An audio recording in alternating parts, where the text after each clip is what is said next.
WNBA presents new CBA offer that will make Caitlin Clark richer but still fails to meet one of the WNBPA's requirements. The development comes shortly after Alyssa Thomas headed to a WNBA rival league. The WNBA has presented a new collective bargaining agreement offer to the WNBPA that would raise salaries substantially, including a maximum exceeding $1 million for the first time, though one key union demand remains unmet. The previous CBA was set to expire on October 31, 2025, but both sides agreed to a 30-day extension, moving the deadline to November 30 to give themselves more time to come to a deal. According to the Associated Press, the new proposed CBA would raise the minimum salary above the 2025 maximum and increase the league's average compensation dramatically, providing what insiders describe as a highly lucrative package. The AP report suggests the league wants to avoid additional delays or a potential work stoppage as the offer reportedly begins with the 2026 season and would include a minimum of $220,000 for players with 0 to 2 years. It then rises to over $460,000 for those with 3 or more years, and a maximum exceeding $1.1 million per team member. The maximum salary would be available to multiple players per roster. Over the CBA's duration, the figures would increase, providing a significant raise for rank-and-file players while marking the first time the league allows a 7-figure salary. Players have outlined demands including charter flights, benefits, roster size changes, and the prioritization rule. However, the WNBPA's primary concern remains a revenue-sharing model tied to league growth rather than fixed annual increases. Under the current agreement, salaries rise by a fixed 3% annually. Players currently receive about 9% of all revenue, far below the NBA's 49 to 51%. The union argues that salaries should grow with league business, not remain tied to incremental caps. The league's offer reportedly maintains the fixed-rate system, leaving the revenue-sharing requirement unsatisfied. Still, minimum salaries would more than triple for younger players and maximums would more than quintuple, presenting a hard financial choice. Without a new CBA, the league cannot conduct the expansion draft, free agency, or the 2026 WNBA draft. Both sides face pressure to resolve differences quickly to avoid disruptions and ensure the upcoming season proceeds without delay. How the WNBA responds could shape professional women's basketball for years.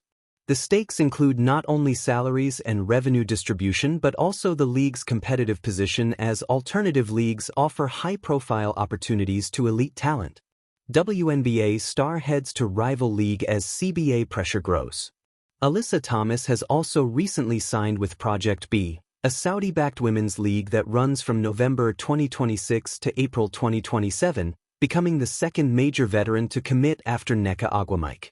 That move signals growing off-season competition for talent as Project B offers high salaries, equity stakes, and a global 11-week schedule, joining unrivaled in providing WNBA players with lucrative off-season opportunities beyond overseas contracts. Alyssa is the kind of player and person you build around, Alana Beard, Project B's chief basketball officer, said. She represents the new era of player partnership and global competition that Project B stands for. The emergence of Project B and other new leagues adds pressure to WNBA negotiation as high-profile players have alternative opportunities for earnings and exposure, making the league's new CBA offer a pivotal decision point. Ultimately, the WNBA's latest proposal tests players' resolve. While the raises are historic, union leaders continue to push for financial structures tied to league growth, ensuring that player compensation reflects the league's expanding market value. The conference room on the 15th floor of WNBA headquarters had never felt more electric. It buzzed with that strange mix of optimism and tension that only collective bargaining can summon. A polished stack of documents lay neatly on the table, an updated proposal for the next collective bargaining agreement. And whether the league wanted to admit it or not, one name hovered over every paragraph like a watermark: Caitlin Clark. The rookie who had transformed the league's visibility and revenue in a single summer was suddenly at the center of an economic tug-of-war. Jersey sales, TV ratings, ticket demand, everything she touched spiked. The league knew it. The players knew it. The fans knew it. And that's why the new CBA proposal looked the way it did. Flashier, richer, glossier, but still missing a piece that the WNBA refused to compromise on. The proposal wrapped in gold. Seth Morgan, the league's deputy commissioner, straightened his glasses as the WNBA representatives entered. He tried to look calm, but he'd spent the last 72 hours rewriting the salary projections after yet another Clark-led rating surge. "Ladies," he began, sliding the proposal across the table, "we believe this is a historic step forward." Sophie Cunningham raised a brow as she skimmed the outline. "Historic usually means expensive for someone," she muttered. The league's pitch was simple.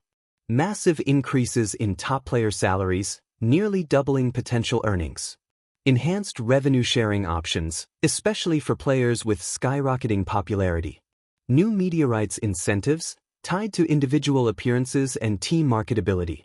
And, as everyone expected, Caitlin Clark stood to benefit the most. Her base salary would jump. Her bonus structure would expand.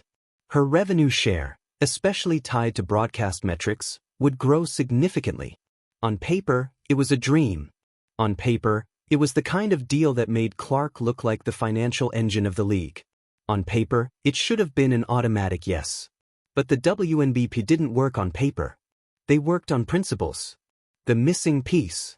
Nneka Agwamike, representing the players' union with her calm, steel-backed voice, placed the folder down gently. "You addressed compensation," she said. "You addressed marketing. You addressed player visibility. But you didn't address, again, year-round working conditions." A quiet fell over the room.